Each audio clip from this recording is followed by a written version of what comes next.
Hello good evening everyone. My name is Kiran Kuhar और मैं हूं आपकी पेपर 2 यूजीसी नेट ज्योग्राफी की ट्रेनर। लाइव क्लास शुरू हो गई है तो जल्दी से जल्दी लाइव क्लास ज्वाइन करो ताकि हम अपना जो सेशन है वो शुरू करते हैं। 2 मिनट वेट कर लेते हैं ताकि बच्चे जो है ज्वाइन कर ले, उसके बाद जो क्लासेस है हम अपनी शुरू करते हैं। तब तक के लिए अगर किसी भी बच्चे को कोई भी डाउट है किसी भी प्रकार का तो वो मुझसे पूछ सकते हैं।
तो क्लास करते हैं अब हम शुरू।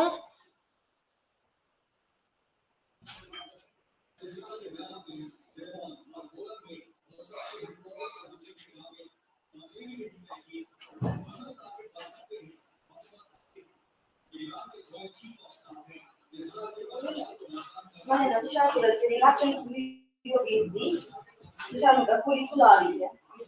Ma perché ho detto la storia? Ma che non serve.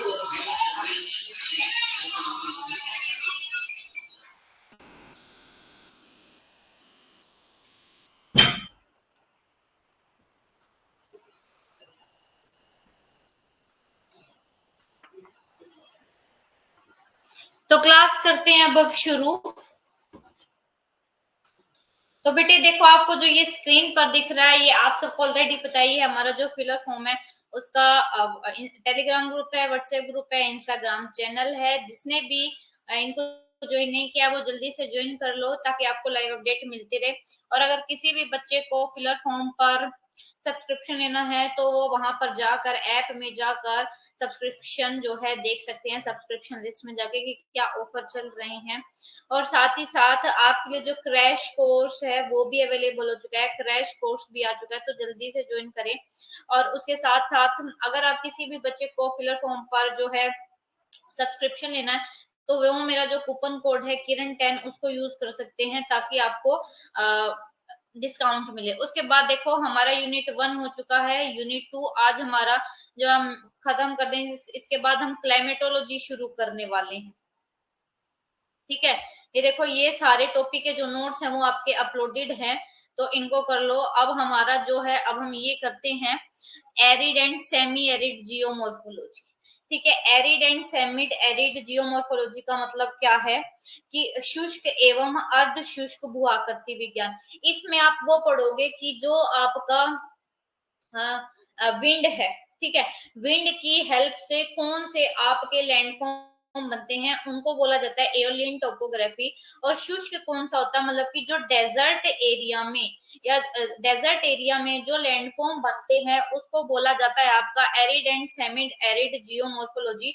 और वर्ल्ड का अगर आप देखोगे 15% क्या है एरिया, एरिड एरिया क्या है पूरे, अगर एक्सट्रीमली एरिड 4% है आपका, एरिड एंड सेमी एरिड क्या है, एरिड 15% और 14.6 सेमी एरिड। तो उसके बाद देखो इसमें जो लार्जेस्ट ट्रू डेजर्ट है, देखो आपका सहारा डेजर्ट है, आपका नामीबिया डेजर्ट है, कारो डेजर्ट है, कालाहारी है, टकला मकान डेजर्ट है, पेटागोनियन डेजर्ट है, अटाकामा डेजर्ट है, और साथ ही साथ आपका नॉर्थ अमेरिका में मोजावे है, कैलिफोर्निया है, और सोनोरन डेजर्ट है। ठीक है, उसके बाद देखो देखो ये रहा आपके desert North America, North America में यहाँ पे आपका सोनोरन है, मोजावे है, या टाकामा है, आपका पेटागोनिया डेजर्ट है, सहारा डेजर्ट है, पूरे वर्ल्ड का सबसे लार्जेस्ट जो डेजर्ट है उसको सहारा डेजर्ट बोलते हैं। ये आपका नामीबिया, और ये आपका कालाहारी मरुस्थल है, आपका गोबी डेजर्ट है, टकला मकान है, आपका अरेबियन डेजर्ट है, सेंट्रल एशियन डेजर्ट है, ये आपका इंडियन डेजर्ट है, ये आपका ऑस्ट्रेलियन डेजर्ट है। और एक बात आपने देखी होगी कि जो मोस्टली आपके डेजर्ट है वो कॉन्टिनेंट के वेस्टर्न पार्ट में है। ठीक है, वेस्टर्न पार्ट में कॉन्टिनेंट में क्यों, क्योंकि आपके ईस्टर्न जो आपकी मानसून होती है वो कैसी होती है इस एरिया में, ईस्ट टू वेस्ट होती है। तो ईस्ट टू वेस्ट तो यहाँ पे चलती है आपकी ईस्टर्ली, ईस्टर्ली की डायरेक्शन है ईस्ट टू वेस्ट। जैसे जैसे ईस्ट टू वेस्ट जाती हैं तो यहाँ पे ये सारी बारिश करती है, और यहाँ जाते जाती है क्या हो जाती है, ड्राई हो जाती है। इसलिए मोस्टली आपके जो डेजर्ट है वो कहाँ पे मिलते हैं, सहारा डेजर्ट। सहारा डेजर्ट देख लो, चाहे वो आपका पेटागोनियन है, अटाकामा है, सोनोरन है, मोजाबे है, वो सारे आपके वर्ल्ड के वेस्ट पार्ट में, इनके कॉन्टिनेंट के वेस्ट में मिलते हैं। ठीक है, the desert having mobile sand, यानी कि ऐसी डेजर्ट जिनकी मिट्टी क्या है, गतिशीलता है, जिनकी मिट्टी बढ़ रही है, उनको बोला जाता है अर्ग। अर्ग क्या होते हैं, जो रेतीले मरुस्थल होते हैं, रेतीले मरुस्थल को अर्ग बोला जाता है। और इनकी जो मिट्टी है वो क्या है, बढ़ती जा रही है। क्यों बढ़ती जा रही है, ये हवा आई, हवा ने यहाँ पे डिपोजिट कर दिया। ठीक है, फिर ये हवाई हवा ने यहाँ पे, फिर देखो ये ऐसे डिपोजिट हुआ, फिर ऐसे डिपॉजिट हुआ, ऐसे डिपॉजिट होता हुआ तो अगला बन जाएगा। तो इस प्रकार आपका जो डेजर्ट एरिया वो बढ़ता जा रहा है। और आज अगर आप इंडिया में बात करोगे तो इंडिया में मान लो ये आपका थार, ये राजस्थान का थार डेजर्ट है, तो इसकी बाउंड्री जो है बढ़ रही है। आज इसकी बाउंड्री पंजाब के सदर्न पार्ट में, जो हरियाणा है, हरियाणा के भी सदर्न पार्ट में, और यूपी के पार्ट में, और साथ ही साथ मध्य प्रदेश और ये गुजरात के एरिया में क्या है, इसका एरिया बढ़ रहा है। ठीक है, उसके बाद आपका क्या है, विंड, की विंड कैसे कैसे काम करती है। अब डेजर्ट में जो मोस्टली इरोजन का और डिपोजिशन का काम होता है वो विंड करते हैं। देखो मैं आज आपको ये नहीं बताऊंगी कि एट्रिशन क्या होता है, क्योंकि एट्रिशन हम ऑलरेडी पढ़ चुके हैं, एब्रेशन हम ऑलरेडी पढ़ चुके हैं लास्ट क्लास में। और डिफ्लेशन आपको सिर्फ मैं आज एक बताऊंगी, डिफ्लेशन। डिफ्लेशन का मतलब है कि जब हवा हवा अपने साथ मिट्टी को, कंकड़ को, पत्थर को उड़ा कर ले जाते हैं, और उड़ा कर ले जाने की वजह से जो इरोजन होता है उसको बोला जाता है डिफ्लेशन। जो विंड इरोजन है, कि जो हवा तो इरोजन है वो लार्जली कंट्रोल होता है बहुत सारे फैक्टर्स में। सबसे पहले विंड वेलोसिटी, जितनी ज्यादा विंड की स्पीड उतनी ज्यादा विंड का इरोजन करेगी, जितनी विंड की स्पीड कम, इरोजन भी कम। ठीक है, nature and amount of sand, dust and payable, जितने ज्यादा इरोजनल टूल होंगे उतना ज्यादा इरोजन होगा। यानी कि आपकी हवा में जितनी ज्यादा मिट्टी, कंकड़, पत्थर होंगे उतना ज्यादा इरोजन, और जितने ये टूल ऑफ इरोजन कम होंगे उतना इरोजन कम होगा। उसके बाद है कंपोजिशन ऑफ रॉक्स। अगर आपकी रॉक्स है, ठीक है, रॉक्स मान लो एक हार्ड रॉक है, एक सॉफ्ट रॉक है, एक हार्ड रॉक है, एक सॉफ्ट रॉक है, तो वो जो सॉफ्ट रॉक है, सॉफ्ट रॉक का इरोजन बहुत जल्दी होगा, जबकि हार्ड रॉक का इरोजन जल्दी नहीं होगा। तो अगर हार्ड रॉक है तो इरोजन कम, अगर सॉफ्ट रॉक है तो इरोजन ज्यादा। उसके बाद है नेचर ऑफ वेजिटेशन। अगर उस एरिया में वेजिटेशन ज्यादा, तो वेजिटेशन क्या करती है, जो मिट्टी है मिट्टी को अपने अंदर जकड़ लेती है, जिसकी वजह से इरोजन कम होगा। अगर वेजिटेशन अगर जो आपका वेजिटेशन है वो ज्यादा तो इरोजन कम होगा, और अगर वेजिटेशन कम है तो इरोजन ज्यादा होगा। उसके बाद है ह्यूमिडिटी, रेनफॉल एंड टेम्परेचर। इन पर भी डिपेंड करता है कि वहां का इरोजन ज्यादा या इरोजन कम होगा। ठीक है, अगर किसी जगह पे बारिश ज्यादा होगी तो वहां पे इरोजन ज्यादा होगा, अगर बारिश कम तो इरोजन कम। ठीक है, उसके बाद है टेम्परेचर। टेम्परेचर की वजह से क्या होता है, टेम्परेचर की वजह से भी जो हवाएं है वो फैल जाती है, सिकुड़ जाती है, तो उससे भी उनका जो इरोजन है वो ज्यादा हो जाता है। अब जो विंड का इरोजन है वो तीन तरीके से होता है, एब्रेशन, एट्रीशन और डिफ्लेशन। डिफ्लेशन का समझ में आ गया, जब हवा अपने साथ कंकड़ को पत्थर जब हवा अपने साथ मिट्टी को उड़ा कर ले जाकर दूसरी जगह पे इकट्ठा कर देती है तो उसको डिफ्लेशन बोला जाता है। एब्रेशन वो होता है जब आपके जो हवा में कण है, पत्थर है, वो जब मिट्टी से घिसट कर आगे चलते तो उनको एब्रेशन बोला जाता है। और एट्रीशन किसको बोला जाता है, जब ये आपस में टकरा कर चलते हैं। ठीक है, देखो, the process of removing, lifting and blowing away dry and loose particle of sand dust by wind is called deflation. उसको क्या बोला जाता है, एसवीटी। रेत और धूल के सूखे और ढीले कणों को हवा द्वारा हटाने, उड़ाने और उड़ा देने की प्रक्रिया को क्या बोला जाता है, डिफ्लेशन बोला जाता है। और लंबे समय तक जब ये डिफ्लेशन एक ही डायरेक्शन पर ऐसे रहता है कि लंबे समय तक हवा ऐसे आ रही है और इसको अपने साथ उड़ा कर ले जा रही है, तो यहाँ पे ये जो एरिया होगा ना, ये यहाँ पे बड़े बड़े गहरे गड्ढे हो जाते हैं और उन गड्ढों को क्या बोला जाता है, ब्लो आउट बोला जाता है। और कभी कभी ये गड्ढे इतने हैवी, इतने गहरे हो जाते हैं इरोजन की वजह से कि अंडरग्राउंड जो आपकी टेबल है वो भी दिखने लग जाती है। ठीक है, since deflation remove mostly fine particle, large particle such as gravel and left over, तो ये जो क्या है, बहुत बड़ी मात्रा में इरोजन कर देता है, जिसकी वजह से जो गड्ढों की गहराई है वो बहुत ज्यादा हो जाती है और एक हालो सा बन जाता है, एक गहरा गड्ढा बन जाता है। उसके बाद है एब्रेशन। एब्रेशन का समझ में आ गया होगा कि जब ये क्या करते हैं आपस में, एक मिनट,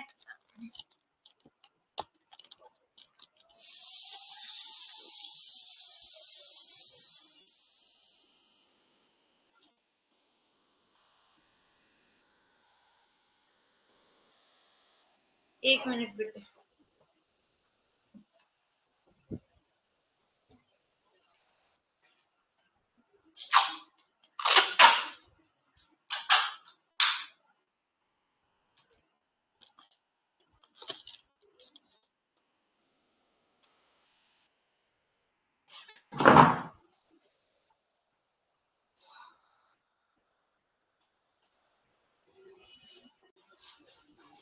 ठीक है, तो अब्रेशन क्या होता है, जब ये आपका ये विंड है, विंड में ये पार्टिकल है, जब ये विंड के पार्टिकल इस धरातल से क्या करते हैं, घिसट कर जाते हैं, तो इनके बीच में फ्रिक्शन होता है। फ्रिक्शन की वजह से क्या होता है, इरोजन होता है। ठीक है, और जो ये एब्रेशन है वो मोस्टली 182 सेंटीमीटर तक, ग्राउंड से 182 सेंटीमीटर तक ये अफेक्टिव रहता है। उसके बाद अगर मैक्सिमम अबरेशन देखोगे वो 20 से 25 सेंटीमीटर तक की होता है। और देखो, इस अबरेशन की वजह से क्या होता है, कोई भी अगर रोक है तो रोक का जो नीचे वाला पार्ट है वो उसका इरोजन ज्यादा हो जाता है, और ऊपर क्योंकि इरोजन कम, एब्रेशन कम हो जाता है तो उसकी वजह से इरोजन कम होता है, जिसकी वजह से शेप देखो ऐसी बन जाती है। तो ऐसी शेप को क्या बोला जाता है, छत्रक बोला जाता है। ठीक है, इसको इंग्लिश में भी बताएंगे कि इसको क्या बोला जाता है। उसके बाद है एट्रीशन। एट्रीशन का भी प्रोसेस मैंने डीप से आपको समझाया है। एट्रीशन का मतलब होता है जब हवा में जो एक पत्थर होते हैं, टुकड़े होते हैं, जब ये आपस में टकराते हैं और आपस में टकरा के एक दूसरे का इरोजन करते हैं तो उसको बोला जाता है एट्रीशन। उसके बाद है इरोजनल लैंड फॉर्म कौन से होते हैं, सबसे पहले है डिफ्लेशन बेसिन, मतलब ये जो इतने बड़े बड़े गड्ढे हो जाते हैं इसको डिफ्लेशन बेसिन या इसको ब्लो आउट्स भी बोला जाता है। इसको जैसे ये अभी अभी मैंने बताया था कि जब हवा है, ये आपकी विंड है, विंड जब लगातार एक ही डायरेक्शन में क्या कर रही है, बहुत तेजी से चल रही है, तो वो विंड क्या करते हैं, इस जगह की मिट्टी को उठा उठा कर क्या कर देते हैं, एक बड़ा गड्ढा बना देती है। उस गड्ढे को ही क्या बोला जाता है, डिफ्लेशन होलो, और हिंदी में इसको बोला जाता है अपवाहन, अपवाहन गर्त बोला जाता है। ठीक है, जो पेनकियांग होलो है मंगोलियन डेजर्ट का, वो इसी का एग्जाम्पल है, इसी वजह से बने हैं। ये देखो ये आ रहे आप, ये रहे आपके डिफ्लेशन होलो, ये कितने बड़े बड़े गड्ढे बन गए हैं सिर्फ हवा, क्योंकि इस डायरेक्शन में, और हवा क्या कर रही है, हवा एक डायरेक्शन में बह रही है, जिसकी वजह से क्या बन गए हैं, गड्ढे बन गए हैं। इसको बोला जाता है सैंड ब्लास्ट। उसके बाद है मशरूम रोग। मशरूम रोग को ही हिंदी में वो क्या बोलते हैं, छत्रक, और मशरूम रोग को ही हिंदी में क्या बोलते हैं, गारक। अब ये कैसे बनते हैं, आपको पता है कि एब्रेशन सिर्फ 182 सेंटीमीटर तक रहता है, और एट्रिशन भी 50 सेंटीमीटर तक ही रहता है। तो ये आपकी, मान लो ये आपकी कोई रोग है, इस रोग में क्या है, ये हार्ड रोग, सॉफ्ट रोग, हार्ड रॉक, सॉफ्ट रॉक। तो अब क्या होता है, जो हार्ड रॉक है ना, वो देखो ऐसे के ऐसे बची रह जाती है, ठीक है, ऐसे कुछ शेप जो है ना बन जाती है। इस शेप को क्या बोला जाता है, इस शेप को बोला जाता है मशरूम रोक, मशरूम की तरह खड़ी हो जाती है, और इसको गारा भी बोला जाता है, और जर्मनी में इसको प्लिज फैशन भी बोला जाता है। ये एक अम्ब्रेला टाइप शेप हो जाती है, ऐसे ऊपर से ऐसे और नीचे से ऐसे, ऐसी शेप हो जाती है। ये ऐसे ऊपर से हार्ड और नीचे से सिर्फ सॉफ्ट रॉक का क्या हो जाता है, इरोजन हो जाता है। हार्ड रॉक ऐसे कैसे बची की बची रह जाती है, तो इसको बोला जाता है आपका मशरूम रॉक, ठीक है। मशरूम की चट्टाने, और ऊपरा जो ऊपरी जो भाग होता है वो चौड़ा होता है अम्ब्रेला की तरह, और नीचे वाला भाग क्या होता है, बिल्कुल नैरो हो जाता है। क्यों, क्योंकि इसका इरोजन क्या होता है, इसका इरोजन ज्यादा, इसका इरोजन क्यों ज्यादा, क्योंकि जो अब्रेशन प्रोसेस है वो 80 सेंटीमीटर तक क्या होता है, ज्यादा होता है, ठीक है। और वही जो आपका एट्रिशन है वो भी 50 सेंटीमीटर तक अफेक्टिव होता है, तो इसलिए ऐसी शेप हो जाती है। ये देखो ये रहा आपका, ये ऊपर रोक ऐसी की ऐसी, ये हार्ड रोक है, और ये देखो ये सॉफ्ट रोक का कैसे क्या हो गया है, बिल्कुल एक मशरूम जैसे। अगर आपने मशरूम रियलिटी में देखा हो, तो मशरूम बिल्कुल इसी शेप का हो जाता है, इसलिए इसको मशरूम जो नेम है वो दिया गया। उसके बाद है इंसेलबर्ग। इंसेलबर्ग देखो एक जो जर्मन वर्ड है, जो कि किसने यूज किया था, पेसार्ज ने यूज किया था। जर्मनी के जो आपके साइगफ्रेड पेसार है, 1904 में उन्होंने यूज किया था। और किस लिए यूज किया था इंसेलबर्ग को यूज करके, जो छोटी छोटी आपका ये मैदान, से मैदान में छोटी छोटी उठी उठी पहाड़ियां होती है ना, इन छोटी छोटी उठी उठी रेजिडुअल हिल्स को क्या बोला जाता है, इंसेलबर्ग बोला जाता है। और इंसेलबर्ग का यूज जो आपके वोल्टर पैंका उन्होंने अपने मॉडल में भी किया है, ठीक है। साउथ अफ्रीका के लिए इन्होंने यूज किया था पेसार्ड ने, और बोनाहार्ट ने भी इनको क्या कहा था, बोनाहार्ट ने इनको रेजिस्टेंट रॉक यानी कि खड़ी चट्टाने, कठोर चट्टाने कहा था, और इसलिए इनको बोनहार्ट्स भी बोला जाता है। क्यों, क्योंकि ये बोनहार्ट्स जियोमोर्फोलॉजिस्ट ने के नाम पर थी, तो उन्हीं के नाम पर ये फेमस हो गई। पेसार और जो डेविस हैं, उन्होंने इंसेलबर्ग को लैंडफॉर्म के रूप में और एरिड साइकिल ऑफ इरोजन में इंक्लूड किया। उसके बाद जो इंसेलबर्ग है, बहुत सारे ह्यूमिड और सब ह्यूमिड एरिया में आज भी लोकेटेड है। और जो एलसी किंग है, एलसी किंग ने बताया कि जो इंसेलबर्ग है वो कैसे फॉर्म हुए हैं, स्कार्प रिट्रीट की वजह से, पेडिमेंटेशन की वजह से जो है बना है। देखो ये होता है आपका, इसको क्या बोलते हैं, इसको बोलते हैं आपका इंसेलबर्ग, ठीक है। अब है डेमोसॉइल। डेमोसॉइल क्या होता है, देखो इसका डेमोसॉइल होती है आपकी, ये आपकी ये रॉक्स है, ठीक है। पर्वत एरा में क्या होता है, ये ऐसे रोक हो जाती हैं। जो हवा है ना, हवा ऊपर की जो चट्टाने उनका सिर्फ क्या कर देती है, उनका इरोजन कर देती है, नीचे की जो चट्टाने है ना वो एज इट इज बची रहती है। इसको बोला जाता है represent rock pillar having relatively resistant rock at the top. जो ऊपर वाला भाग है ना वो क्या रहता है, बिल्कुल हार्ड होता है, ये हार्ड होता है, ठीक है। और सॉफ्ट रॉक उसके नीचे होती है। और ये कैसे फॉर्म होते हैं, जब डिफरेंट इरोजन होता है, देखो यहाँ पे इरोजन कम, यहाँ पे इरोजन ज्यादा, तो इनकी शेप ऐसी हो जाती है। सॉफ्ट रॉक का इरोजन ज्यादा होता है, हार्ड रॉक का इरोजन कम, इसलिए डेमोसाइल बनते हैं। और डेमोसाइल बहुत लंबे समय तक ये अपनी लैंडफॉर्म को बनाए रखते हैं। उसके बाद होता है जूजन। जूजन क्या होता है कि जब आपकी रोक्स कैसे हो, जब आपकी रोक्स वर्टिकल हो, ऐसे वर्टिकल हो, तो तब क्या होती है, मानो ये हार्ड रॉक, ये soft rock, hard rock, soft rock. तो जो सॉफ्ट रॉक का क्या हो जाता है, सॉफ्ट रॉक का हो जाता है इरोजन। तो बस आपकी कौन सी बच जाती है, ऐसे हार्ड रॉक बच जाती है। और इस फीचर को क्या बोला जाता है, जूजन बोला जाता है। सॉरी, इसको आपका ये मैंने थोड़ा सा अपोजिट बता दिया, वेट ऐसे नहीं है।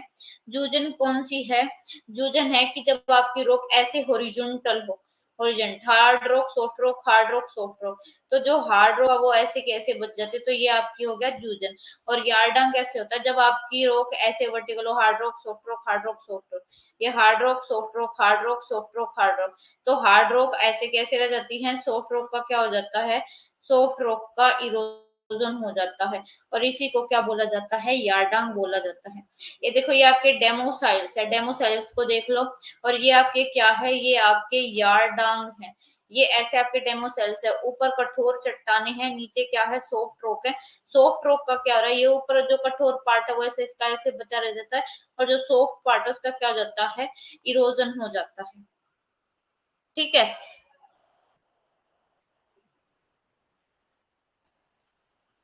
आ गया यहाँ तक समझ में। अगर किसी भी बच्चे को नहीं समझ में आ रहा है ना, तो वो पूछ सकता है। जो अब लास्ट में हमने जितने भी लैंडफॉर्म पढ़े ना, मैं उनके एक बार आपको नाम लिख के कि इरोजनल कौन सा है, डिपोजिशनल कौन सा है, वो भी बता दूंगी, ताकि आप लोगों को क्लियर हो जाए। ठीक है। उसके बाद देखो, यार्डांग मैंने आपको समझा दिया। एक होता है जूजन, जूजन होता है जब आपकी रोक्स कैसे हो, जब आपकी रोक्स होरिजेंटल हो। और यार्डांग कैसे होता है, जब आपकी रोक्स वर्टिकल हो। इनमें आपको बिल्कुल ये सब पढ़ने की जरूरत नहीं है, बस आपको ये पता होना चाहिए कि इरोजनल लैंड फॉर्म कौन से और डिपोजिशनल लैंड फॉर्म कौन से, बस आपको ये पता होना चाहिए। और कोई जरूरत नहीं आपको, ठीक है, ज्यादा पढ़ने की। ये यहाँ पे आपको यार्डांग देखने को मिल रहे हैं। उसके बाद होते हैं आपके ड्राइकेंटर। ड्राइकेंटर देखो,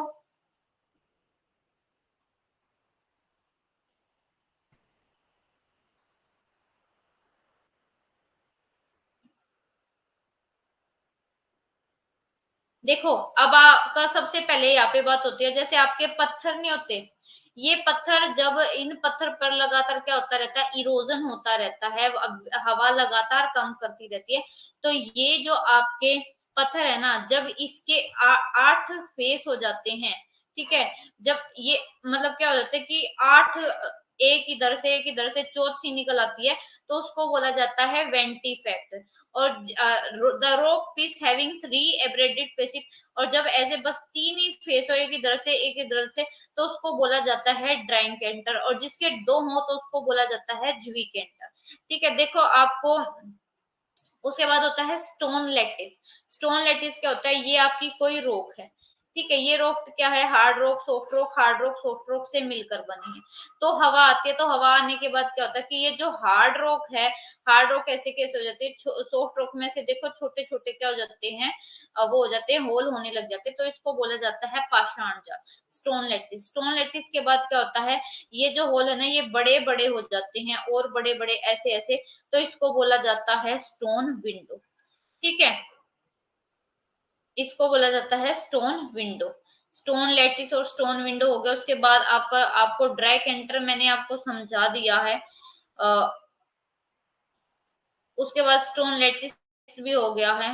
ये देखो, ये आपका क्या है, ड्राई कैंटर है, जिसके 8 फिर उसको वेंटिफेक्ट, जिसके 3 उसको क्या बोला जाता है, उसको ज्वी कैंटर, और जिसके 2 उसको बोला जाता है ड्राई कैंटर। और ये देखो, ये जब आप कैसे होल हो जाते हैं तो उसको बोला जाता है। अब देखो, आपने स्टोन लेटिस पढ़ लिया, स्टोन लेटिस के बाद आपका क्या हो जाता है, होल हो जाता है ऐसे। होल के बाद क्या बन जाता है, एक ब्रिज सा बन जाता है। ठीक है। जब लगातार एब्रेशन होता रहता है स्टोन लेटिस का, तो उसकी वजह से जो क्या होता है, ये जो छोटे छोटे होल होते हैं वो और बढ़ जाते हैं। जब छोटे छोटे होल बढ़ जाते हैं तो उससे बनता है विंड विंडो। और जब विंड और बड़े बड़े हो जाते हैं तो उसको बोला जाता है विंडो ब्रिज। तो आपको सीरीज याद रखनी है। सबसे पहले है आपका स्टोन लेटिस, स्टोन लेटिस के बाद है आपका विंड विंडोज, और विंड विंडोज के बाद है विंडो ब्रिजेस। ठीक है, ये है, ये सीरीज है।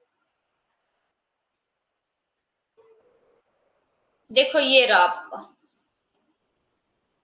पहला आपका पार्ट क्या होता है, ये इसमें छोटे छोटे, फिर इसमें क्या है, थोड़े और बड़े होने लग जाते हैं ऐसे ऐसे, और जब बिल्कुल ही ये आपस में मिल जाते हैं तो ये देखो एक बड़ा सा बन जाता है, इसको क्या बोला जाता है, ब्रिज बोला जाता है। अब विंड ट्रांसपोर्टेशनल वर्क क्या क्या करते हैं, ये देखो ये ट्रांसपोर्टेशनल वर्क भी मैंने समझाए थे कि सस्पेंशन क्या होता है, साल्टेशन क्या होता है, ट्रैक्शन क्या होता है। सस्पेंशन होता है कि जब हवा के साथ लटक लटक कर या हवा के साथ लटक कर जब आपके जो आपके सोयल के कण है वो आगे बढ़ते हैं और वो इरोजन करते हैं, वो ट्रांसपोर्टेशन वर्क करते हैं।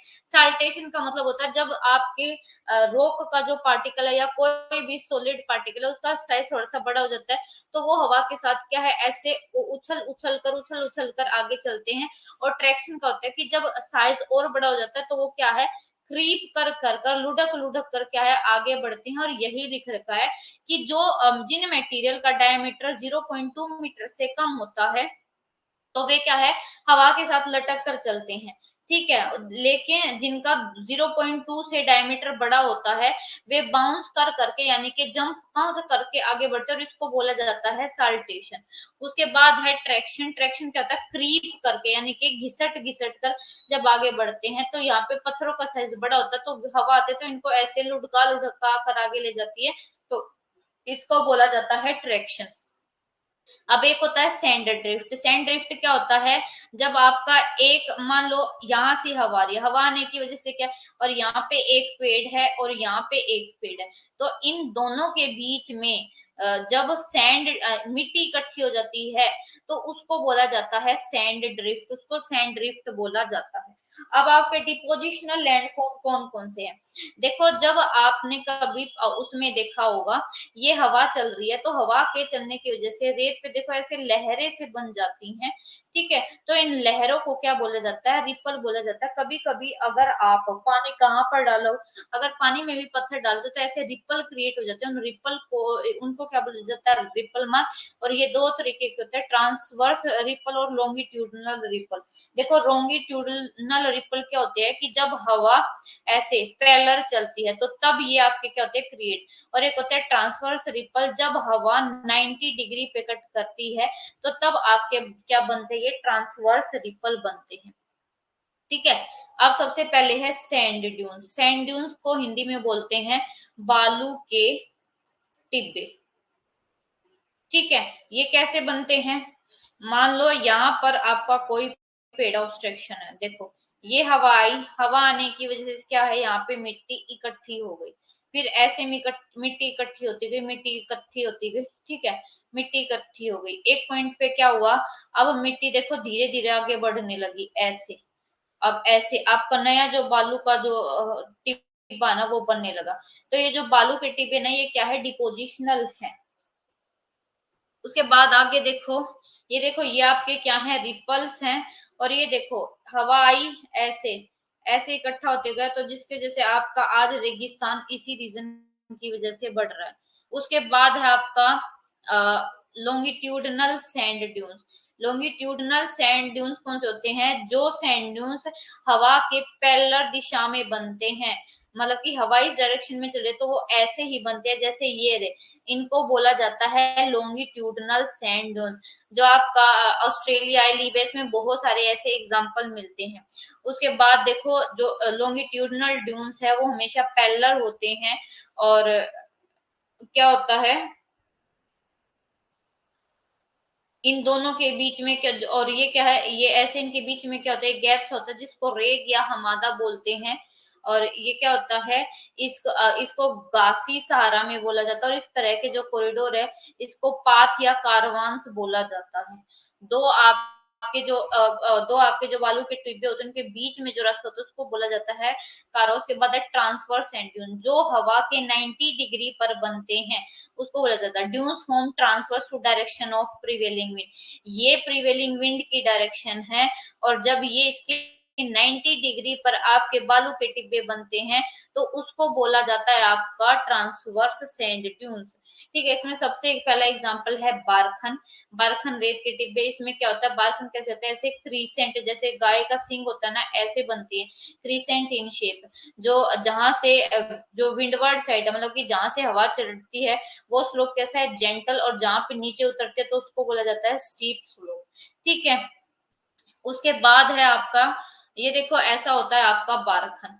उसके बाद आपका पैराबोलिक ड्यून है। जो पैराबोलिक ड्यून है ना, वो ट्रांसवर्स ड्यून का ही टाइप है। Parabolic sand dunes generally develop in sandy terrain, they are usually U shape, ठीक है। और जिसमें क्या होता है, ऐसे ही माइग्रेट करती रहती है। और उसके बाद है आपका पैराबोलिक ड्यून। जो पैराबोलिक सैंड ड्यून्स है, वो भी आपके इन्हीं का टाइप और ऐसी ही इनकी शेप होती है। उसके बाद देखो आपके स्टार ड्यून्स है, रिजर्विंग ड्यून्स है, ये भी उसी के एग्जाम्पल है, ठीक है। उसके बाद आपका एक होता है लोएस मैदान। लोएस मैदान क्या होता है, आपका डिपोजिशनल प्लेन होता है। लोएस आपको कहीं पे डिपोजिशनल दिखेगा, लेकिन आपका देखो,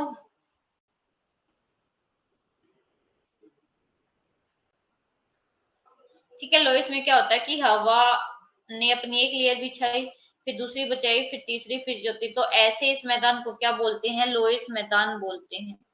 उसके ये देखो, ये आपका लोएस्ट प्लेन ही है। उसके बाद अब आपकी ऐसी टोपोग्राफी है जो रिवर, जो वाटर प्लस डेजर्टिक दोनों कंडीशन की वजह से बनती है। तो ये देखो, ये आपके माउंटेन्स है ऐसे, ये और ये। तो इस वाले जो ये सामने वाला जो पार्ट है, इसको बोला जाता है पेडिमेंट, ठीक है। पेडिमेंट के बाद है ये बजाडा। बजाड़ा, बजाड़ा के बाद आपको जो ये गहरा पार्ट दिख रहा है, इसको बोला जाता है बालसन। और बालसन के अंदर जब ये क्या होती है, ये एक लेक है जिसको बोला जाता है पलाय, ठीक है। वेडलैंड टोपोग्राफी ऐसी होती है जहाँ पे बहुत सारी रिवर, आपकी स्ट्रीम वगैरह बन जाती है, जिसकी वजह से वो एरिया बिल्कुल कटा फटा हो जाता है और वहां पे ह्यूमन ईवर पैर भी नहीं रख सकता है। इसे उसको बेडलैंड टोपोग्राफी बोला जाता है। बालसन क्या है आपका, बालसन आपका, ये जो बालसन पेडिमेंट देखो, आपका इरोजनल लैंडफॉर्म है, आपका बालसन एक डिपोजिशनल लैंडफॉर्म है, ठीक है। आपको बालसन पता लगे, ये जो आपका स्टीपी पार्ट है, इसको बोला जाता है आपका बजाड़ा बोला जाता है। और ये बालसन और पलाया क्या है, बालसन ये आपका जो गहरा पार्ट है, इसको बोला जाता है, ठीक है। और इसके अंदर जो पानी होता है, तो उसको बोला जाता है पलाया बोला जाता है। ये देखो, ये आपका बजाड़ा। बजाड़ा के बाद आपका ये देखो, ये पलाया लेक है। बजाड़ा ये क्या है, एक जेंटल, ये डिपोजिशनल प्लेन है। ये पेडिमेंट और ये बालसन, इन दोनों के बीच में ये जो स्टीप स्लोप है, इसको बोला जाता है बजाड़ा। पेडिमेंट ये ऊपर वाला है, ठीक है। ये माउंटेन और बजाड़ा, ये यहाँ पे आपके माउंटेन और यहाँ पे बजाड़ा, इन दोनों के बीच में ये जो आपका इरोजनल लैंडफॉर्म है, इसको पेडिमेंट बोला जाता है। उसके बाद देखो कुछ थ्योरी है, जैसे आपका रिसेशन थ्योरी है, ये एसी लोसन ने दी है। ये प्रीवियस ईयर क्वेश्चन सारे पूछे गए हैं। रिसेशन थ्योरी आपकी एसी लोसन ने दी है। शीट फ्लूइड थ्योरी आपकी एमसीजी डब्ल्यू ने दी है। लेटरल इरोजन थ्योरी आपके जी के गिलबर्ट ने दी है। और जी के गिलबर्ट ने दी, और लेटरल कोरेजन बाय स्ट्रीम, ठीक है। लेटर इरोजन थ्योरी तो जी के गिलबर्ट ने है। उसके बाद आपकी एस्पेज, एलियोर, ब्लैक वेल्डर, जॉनसन, इन्होंने भी दी है। कंपोजिट थ्योरी आपके कर्क ब्रियान है, विलियम मॉरिस डेविस है, इन सब ने मिलकर दी है। एरिड साइकिल ऑफ इरोजन, ये प्रीवियस ईयर क्वेश्चन ये पूछे गए हैं, पूरे में से आए हुए हैं। आपके जो मेन है, इसका आंसर है एरिड साइकिल, आपके देखो बीडे एंड सिवजिक ने दी है। और सुवाना साइकिल ऑफ इरोजन जेसी पुग ने दी है। तो यहाँ पे आपका ये वाला जो पोर्शन है वो कंप्लीट होता है। अगर किसी भी बच्चे को कुछ नहीं समझ में आया है तो वो पूछ सकता है। उसके बाद आगे हम कौन सा टॉपिक शुरू कर रहे हैं, हम ग्लेशियर का टॉपिक शुरू कर रहे हैं। जल्दी से ग्लेशियर को भी कंप्लीट करने वाले हैं। तो मेरे को बताओ कि अगर किसी को,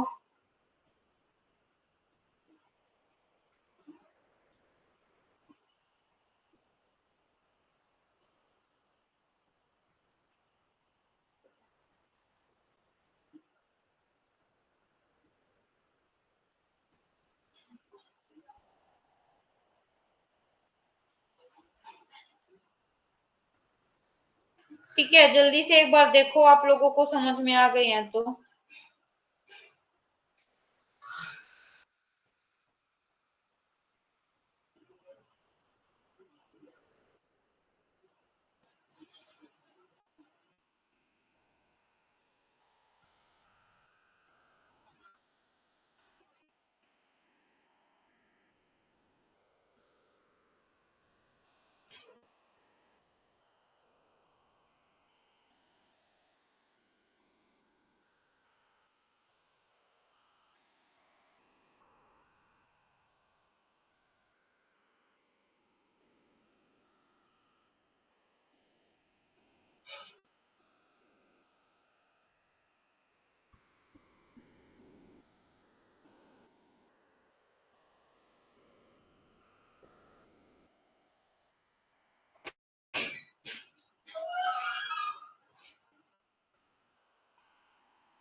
तो अब आगे हम शुरू करते हैं ग्लेशियल जियोमॉर्फोलॉजी। ग्लेशियल जियोमॉर्फोलॉजी क्या होते हैं कि ग्लेशियर की मूवमेंट की वजह से जो भी हमारी मॉर्फोलॉजी बनती है, जो भी हमारे लैंड फॉर्म बनते हैं, उसको बोला जाता है ग्लेशियल जियोमॉर्फोलॉजी। और आज हम वही पढ़ेंगे कि क्या होता है ग्लेशियल जियोमॉर्फोलॉजी। ठीक है, आपकी देखो जो आपका स्नो लाइन है, स्नो लाइन क्या होती है, देखो आपकी एक लाइन होती है, इसको बोला जाता है स्नो लाइन। स्नो लाइन वो लाइन होती है जिसके ऊपर हमेशा ही बर्फ मिलती है।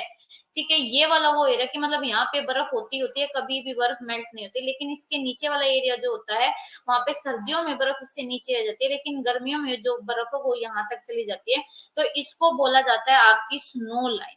ठीक है, उसके बाद आपका देखो ये आपका ग्रीनलैंड है और अंटार्कटिका, ये सबसे लार्जेस्ट आपके क्या है, सबसे लार्जेस्ट पार्ट है, मतलब कि यहाँ पे सबसे ज्यादा आपका क्या मिलती है, आपके ग्लेशियर मिलते हैं, साथ ही साथ यहाँ पे सबसे ज्यादा आपकी स्नो मिलती है। ठीक है, उसके बाद देखो आपकी एक होती है आइस शीट और आइस कैप। देखो जो आपका सबसे बड़े जो ग्लेशियर होते हैं ना अर्थ पे, the biggest glacier on earth land are cold ice sheet. ठीक है, जिनके बीच में क्या होता है, which are broad dome with flat and cross section, जो मतलब कि देखो बहुत सबसे पूरे अर्थ पे सबसे बड़े बड़े जो ग्लेशियर होते हैं, पूरी मोटी मोटी चादरें होती है, उनको बोला जाता है आइस शीट। और ये बहुत 100 किलोमीटर एरिया में ये फैले होते हैं। ठीक है, और ये क्या होते हैं कि जो टोपोग्राफी होती है, टोपोग्राफी के अंडर सबमर्ज होते हैं, और इसी को ये क्या होते हैं आपके आइस शीट होते हैं। ठीक है, आइस कैप क्या होती हैं। उसके बाद देखो आपके कॉन्टिनेंटल ग्लेशियर कौन से होते हैं, जो एक पूरे कॉन्टिनेंट को कवर करके रखे होते हैं, उसको बोला जाता है कॉन्टिनेंट। और माउंटेन और वैली ग्लेशियर होता है कि ऐसे ग्लेशियर जो यहाँ पे आपको वैली में उतरते दिखते हैं, यहाँ पे आपको मिलते हैं, इनको बोला जाता है माउंटेन और वैली ग्लेशियर। उसके बाद आपका होता है पिडमोंट ग्लेशियर। पिडमोंट ग्लेशियर कौन से होते हैं, आपके माउंटेन है, जब यहाँ पे आपके दो दो ग्लेशियर मिल जाते हैं तलहटी में, जो आपके माउंटेन है, माउंटेन की तली में जो आपके होते हैं, उनको बोला जाता है पिडमोंट ग्लेशियर। और अलास्का का जो यूएसए में मेलस्पीना ग्लेशियर जो है वो इसी का एग्जाम्पल है।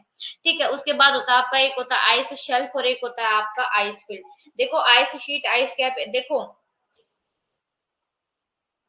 आइस शेल्फ क्या होता है, जो आपका आइस शीट या आइस कैप आपका ये मान लो ये इंडिया के कोस्ट से जो अटैच्ड होता है ऐसे, इसको बोला जाता है आइस शेल्फ। और आइस फील्ड क्या होता है, वो कंपेरेटिवली फ्लैट होता है और बहुत बड़े पार्ट पे होता है। ठीक है, तो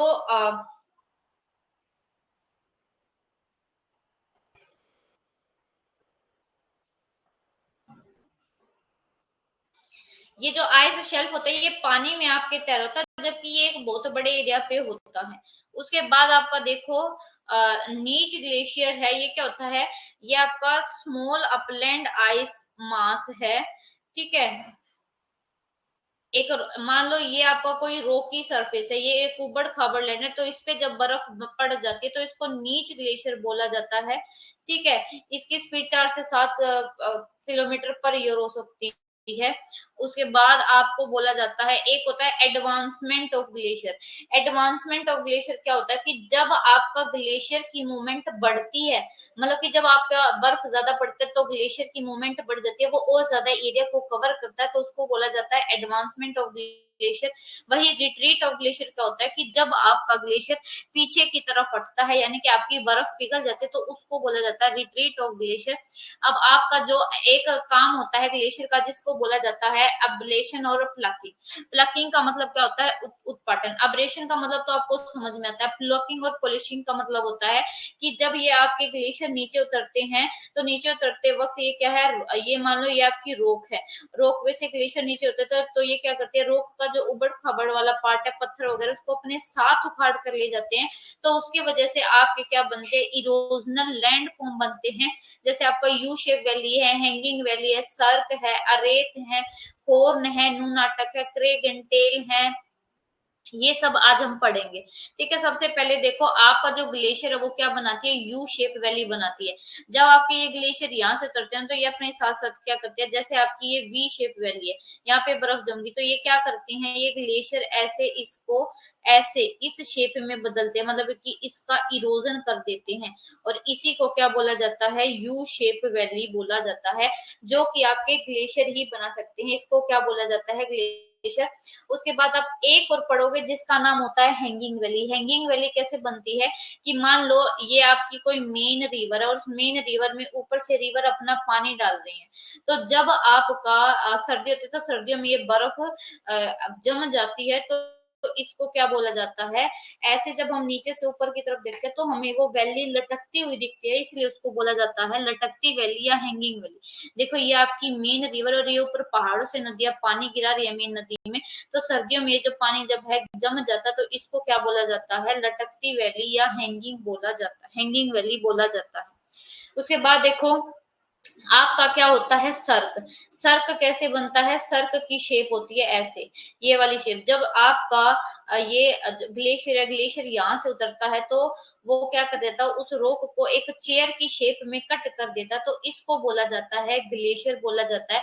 और जब ये ग्लेशियर नीचे उतरता है तो रास्ते में क्या करता है, ऐसे गड्ढे बना देता है, और उस गड्ढे में जो आपका ग्लेशियर के पिघलने की वजह से पानी फिल हो जाता है, तो उसको बोला जाता है टार्न लेक। ठीक है, ये देखो आपका यू शेप वैली समझ में आ गया। यू शेप वैली कैसे बनता है, यू शेप वैली के साथ ये आपकी हैंगिंग वैली एसोसिएट करती है। हैंगिंग वैली मैंने आपको बता दिया कि जब मेन रिवर है, मेन रिवर में ट्रिब्यूटरी नदियां ऊपर से पानी गिराती है, तो वो पानी क्या है, वो पानी आपको कैसा दिखता है, नीचे से जब हम देखते हैं तो ऐसा लगता है कि ये लटक रही है कुछ चीजें, तो इसको बोला जाता है हैंगिंग वैली। उसके बाद आपको मैंने सर्क बता दिया, सर्क के कुछ नेम है जो आपको पेपर के पर्सपेक्टिव से याद रखने हैं। CWM in Wales, corrie in Scotland, kar in Germany. ठीक है, और इसके तीन होते हैं, एक होता है हेड वॉल, बेसिन और थ्रेशोल्ड। देखो ये आपका क्या होता है, हेड वॉल होता है, ये बेसिन होता है, और ये क्या होता है, थ्रेशोल्ड होता है। ठीक है, ये जो आउटर मार्जिन होता है सर्क का, इसको बोला जाता है थ्रेशोल्ड। और सर्क की जो शेप होती है एक चेयर की जैसी होती है, चेयर की भांति होती है। ठीक है, उसके बाद देखो बहुत सारे जियोमॉर्फोलॉजिस्ट हैं, उन्होंने बहुत सारी हाइपोथेसिस दिए सर्क के बेस पे। ग्लेशियल प्रोटेक्शन थ्योरी किसकी है, गारवुड की है। जी से ग्लेशियल, जी से गारवुड। भ्रगशुंड निवेशन थ्योरी किसकी है, जॉनसन की है। साइक्लिक थ्योरी होब्स की है। Melt water and rain theory वो किसकी है, लिवाइस की है। रोटेशनल स्लिप थ्योरी है। ठीक है, देखो ग्लेशियल थ्योरी किसकी है, गारवुड की। भ्रगशुंड निवेशन थ्योरी जॉनसन की है। साइक्लिक थ्योरी होब्स की है। Melt water and rain water theory Levi's की है। रोटेशनल स्लिप थ्योरी भी किससे रिलेटेड है, हमारे सर्क से रिलेटेड है। उसके बाद मैंने आपको ये टार्न लेक बना दिया, कैसे बनती है कि ये आपका क्या है, ये ग्लेशियर है। जब ये ग्लेशियर नीचे उतरता है तो नीचे उतरते वक्त ये क्या है, रॉक का कुछ हिस्से में ऐसे गड्ढे गड्ढे बना देता है, उस गड्ढे में पानी पिघल के भर जाता है, और ऐसी लेक को क्या बोला जाता है, टार्न लेक बोला जाता है। और ये सर्क के बेसिन में नीचे वाले पार्ट में बनती है। ठीक है, ये देखो ये आपका सर्क है, सर्क का ये जो पार्ट है इसमें ये जो पानी भर गया है, इसको क्या बोला जाता है, इसको टार्न लेक बोला जाता है। ये प्लकिंग की वजह से बनी है। प्लकिंग का मतलब होता है उत्पाटन। ठीक है, उखाड़ के ले जाना। उसके बाद आपका होता है कोल, होता है रेत, होता है हॉर्न, होता है। कोल कैसे होता है, दो पहाड़ हैं, ये दो पहाड़ ऐसे मिले होते हैं, तो जब यहाँ पे ग्लेशियर होते हैं तो वे क्या कर देते हैं, ऐसे इरोजन कर देते हैं, तो दो पहाड़ कट जाते हैं, दो पहाड़ों के बीच में आने जाने का रास्ता बन जाता है, उसको बोला जाता है कोल। ठीक है, उसके बाद होता है हॉर्न। हॉर्न किसको बोलते हैं, ठीक है।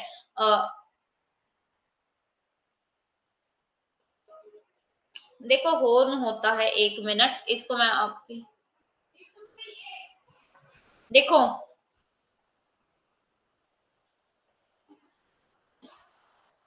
ये देखो आपका सर्क ऐसे, आपको पता है आपका सर्क कैसे था, ऐसे ये माउंटेन था, ऐसी शेप था। जब ये यहाँ से भी ग्लेशियर उतरना शुरू कर देता तो इसकी कैसी शेप, एक पेंडुलम से ऐसी शेप हो जाती, इसको तो बोला जाता है हॉर्न। ठीक है, और जब ये कई सारे आपके हॉर्न एक ही में साथ बन जाते हैं, ऐसे ऐसे ऐसे, तो ये सी सा जैसी जो आपका सो टिथ जैसे कोम जैसी जो आकृति होती है उसको अरेत बोला जाता है। और जो जो गैप फॉर्म होता है इसके बीच में, दो माउंटेन के बीच में, उसको बोला जाता है कोल बोला जाता है। ये देखो ये आपका क्या होता है, कोल होता है। ये आपका अरेत है, ये बहुत सारे जो आपको दिख रहे हैं, और ये आपका हॉर्न है। ऐसे माउंटेन की शेप ऐसे हो जाती है, तो ये आपके क्या बन जाते हैं, हॉर्न बन जाते हैं। ये आपकी हैंगिंग वैली आपको दिख रही है, ठीक है, ये सर्क है। अब आपका देखो जो अरेत है ना, अरेत के नेम है, अरेत को सिगरीट रेंज बोला जाता है इंग्लैंड में, ठीक है। और इसको क्रेस्ट लाइन ऑफ अरेत या पिरामिडल पीक या कोल एंड पीक टोपोग्राफी भी बोला जाता है। उसके बाद आपको स्टार फिश रेत भी बोला जाता है। इसके बहुत सारे नाम है जो आपने कर लेने हैं। उसके बाद होता है नू नाटक। नू नाटक क्या होता है, आपका एक ऐसा पार्ट होता है जैसे कोई ऊपर उठी हुई चोटी है और इसके चारों ओर क्या होती है, बर्फ होती है, इसको बोला जाता है ये एक आइलैंड की तरह दिखता है कि पूरा एरिया में बर्फ है, लेकिन कोई छोटी सी रोक और उसके ऊपर बर्फ जम जाती है, तो उसकी वजह से ये क्या है, दूर से देखने पर एक आइलैंड जैसा लगता है, इसको बोला जाता है नू नाटक बोला जाता है। ये देखो ये आपका क्या है, ये बर्फ सी जम जाती है इस छोटे छोटे लैंड के रोक के टुकड़े पर, इसको बोला जाता है नू नाटक। उसके बाद है आपका crag and tail. Crag and tail में क्या होती है, देखो इसकी वो देख लो ऐसे, ये मान लो ये आपकी रास्ते में क्या है, कोई रोक है ऐसे, ये कोई रोक है, तो यहाँ से ग्लेशियर क्या होता है, ये ग्लेशियर आपका चढ़ता है और यहाँ पे उतरता है, ठीक है। इसकी डायरेक्शन कैसे है, वेस्ट टू ईस्ट डायरेक्शन है। अब ये क्या करता है कि जब ये चढ़ेगा तो यहाँ का स्लोप कैसा होगा, स्टीप होगा, क्योंकि यहाँ पे क्या कर देगा, प्लकिंग करेगा, और यहाँ पे क्या आराम से उतरेगा, तो यहाँ पे क्या होगा, यहाँ पे डिपोजिशन होगा, तो ये क्या बन जाती है, एक क्रैग एंड टेल, पूंछ जैसी आकृति बन जाती है, ठीक है। Crag and tail flow direction देखो ये रही, जहां से चढ़ेगा ना वहां पे क्या होगा, जहां से चढ़ता है वहां पे क्या करता है, इरोजन करता है प्लकिंग की वजह से, और आगे फिर क्या है, एक पूंछ बन जाती है, उसको बोला जाता है क्रैग एंड टेल। इसी की जैसे एक होती है जिसका नाम होता है रोशमुटोने। रोशमुटोने जो वर्ड है वो सबसे पहले डी सोसर ने 1804 में यूज किया था। एक शिप, जैसे शिप पीठ निकाल के बैठ जाता है ना, ऐसी देखने को मिलती है आकृति, ठीक है। ये देखो ये भेड़ जैसी आकृति देखने को मिलती है, इसको बोला जाता है रोशमुटोने। अब देखो ये अपोजिट है, उसमें तो आपने पढ़ा था क्रैग एंड टेल में कि जहां से आपका ग्लेशियर चढ़ता है वो वाली साइड पे क्या होगा, इरोजन होगा, एब्रेशन होगा, और दूसरा क्या होगा, जेंटल होगा। लेकिन यहाँ पे कहा है कि जहां से ये चढ़ रहा है वो तो कैसी होगी, जेंटल स्लोप होगा, जहां पे उतर रही है वो कैसी होगी, स्टीप स्लोप होगी, ठीक है। ये देखो यहाँ से चढ़ रहा है तो ये इसको जोन ऑफ वाइब्रेशन जहाँ उतरेगा उसको बोला जाता है, वो वहां क्या होती है, प्लकिंग ज्यादा होती है, इरोजन ज्यादा होता है। फ्योर्ड्स होते हैं, फ्योर्ड्स आपकी क्या होती हैं, ऐसी गहरी गहरी जो घाटियां होती हैं जिसमें आपके पानी भरा हुआ होता है। आप कभी वहां पे देखते हो हिली एरिया में तो क्या होता है, ऐसे कट पड़ जाती है कोस्टल एरिया में, उनमें बर्फ जमने के बाद वो जब बर्फ पिघल के पानी बन जाता है ना, तो इनको बोला जाता है फ्योर्ड्स बोला जाता है, ठीक है। उसके देखो ये रहे आपके फ्योर्ड्स, ये जो आपको दिख रहे हैं ये फ्योर्ड्स होते हैं। उसके बाद आपका देखो डिपोजिशनल वर्क में मोरेन होता है। मोरेन क्या होता है कि जो आपका ग्लेशियर अपने साथ छोटे छोटे क्या लेके आता है, ग्लेशियर साथ में लेके आता है, छोटे छोटे बर्फ के टुकड़े साथ में लेके आता है, उसको डिपोजिट कर देता है, उसको मोरेन बोलते हैं। मोरेन तीन तरीके के होते हैं आपका, एक तो होता है एंड और टर्मिनल मोरेन, जो सबसे लास्ट में होता है उसको बोला जाता है एंड मोरेन। जो किनारों पर जमा होता है उसको बोला जाता है लेटरल मोरेन। जो बीच में जमा हो जाता है उसको बोला जाता है मेडिवल मोरेन, और जो बिल्कुल तली में इकट्ठा हो जाता है उसको बोला जाता है ग्राउंड मोरेन। चारों आपको बता दिए हैं, ठीक है। ड्रमलिन होते हैं, ड्रमलिन ये समुद्र है, समुद्र में ऐसे उल्टी नौका जैसे, उल्टी बोट जैसे आपकी कुछ आकृतियां देखने को मिलती है, इसको बास्केट या एग टोपोग्राफी भी बोलते हैं, ठीक है। इसको ड्रमलिन बोला जाता है। ये देखो आपके ड्रमलिन जो छोटे छोटे आपको ऐसे दिख रहे हैं ना बर्फ के टुकड़े, इसको ड्रमलिन बोला जाता है। उसके बाद कुछ पानी और जो बर्फ है, बर्फ की हेल से भी कुछ आपके क्या बनते हैं, लैंडफॉर्म बनते हैं, जिसमें कि आपका क्या है, एस्कर है, केम है, केम टेरेस है, कैटल है, आउटवॉश प्लेन है। देखो आपका सबसे पहले है एस्कर। एस्कर क्या होती है आपकी लंबी और छोटी छोटी क्या होती है, रिजीज होती हैं, जो कि आपके क्या है इन ग्राउंड मोरेन के इकट्ठा होने की वजह से बनी है। इनकी जो हाइट है ना वो डिफर करती है, ठीक है। इसको बोला, देखो ये आपके एस्कर है, छोटे छोटे आपका जब ये बन जाते हैं एस्कर, यहाँ पे देख लो आपकी ये लंबी सी कटक, लंबी लंबी जो रिजिज होते हैं इनको एस्कर बोला जाता है। ये आपके ड्रमलिन हो गए। केम भी क्या होते हैं, आपकी छोटी छोटी पहाड़ियां होती है, छोटी छोटी आपकी माउंटेन्स होती है, इनको केम बोला जाता है। देखो केम स्मॉल हिल्स और इरेगुलर हिल्स होती हैं, ठीक है, इसको बोला जाता है केम। उसके बाद आपका केटल और हमोक्स क्या होते हैं, केटल क्या होते हैं आपके डिप्रेशन होते हैं, गड्ढे होते हैं जिनमें पानी होता है, ठीक है, इसको बोला जाता है आपका केटल। और जब ये केटल का साइज बड़ा हो जाता है उसको क्या बोला जाता है, हमोक्स बोला जाता है, ठीक है। उसके बाद है आउटवॉश प्लेन। आउटवॉश प्लेन क्या होता है, ये आपको मैंने बताया था, ये होता है एंड और टर्मिनल मोरेन। जब ये एंड और टर्मिनल मोरेन क्या हो जाता है, टूट जाता है, तो इसके जैसे जो पीछे बर्फ और पानी था वो आगे आके सारा फैल जाता है, इसको बोला जाता है आउटवॉश प्लेन, ठीक है। उसके बाद ग्लेशियल जियोमॉर्फिक साइकिल किसने दी है, जो ग्लेशियल जियोमॉर्फिक साइकिल दी वो आपके विलियम मॉरिस डेविस ने 1900 में दी है। और ये क्वेश्चन आपसे पूछा जाएगा, यहाँ पर आपका जो टॉपिक है ना वो कंप्लीट होता है। अगर किसी को कुछ नहीं समझ में आया है तो वो पूछ सकता है, बाकी आपकी जो जियोमॉर्फोलॉजी यूनिट 2 है वो कंप्लीट हो गई है। अगर फिर भी किसी को डाउट है तो वो पूछ सकता है। और कल से हम शुरू करेंगे क्लाइमेटोलॉजी। क्लाइमेटोलॉजी हम खत्म कर देंगे, 4-5 दिनों में हम खत्म कर देंगे, और उसके बाद हम अपनी ओशनोग्राफी शुरू करेंगे।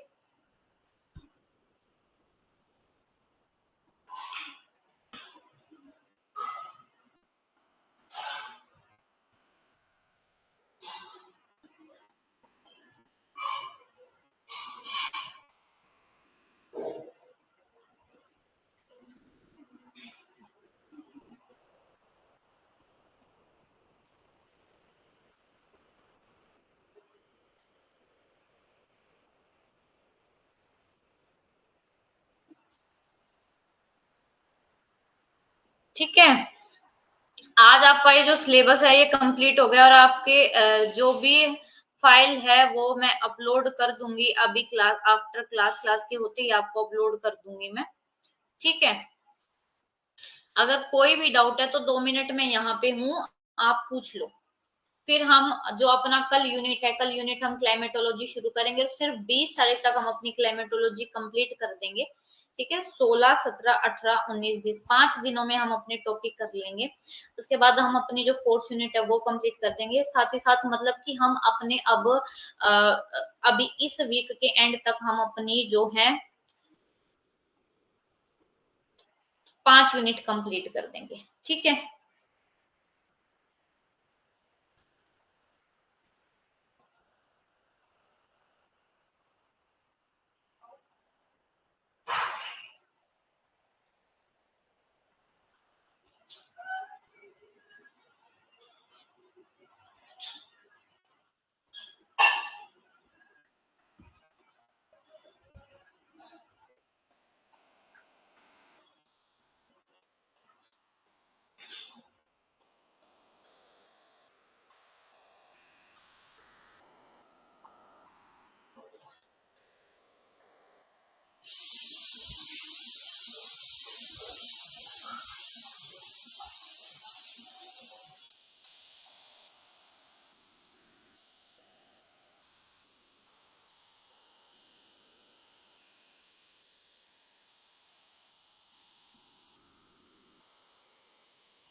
ठीक है बेटे, तो अब हम मिलेंगे कल, तब तक के लिए take care everyone, good night, शुभ रात्रि, हैव ए नाइस डे। अगर कोई भी इशू है तो आप वो शेयर कर सकते हैं।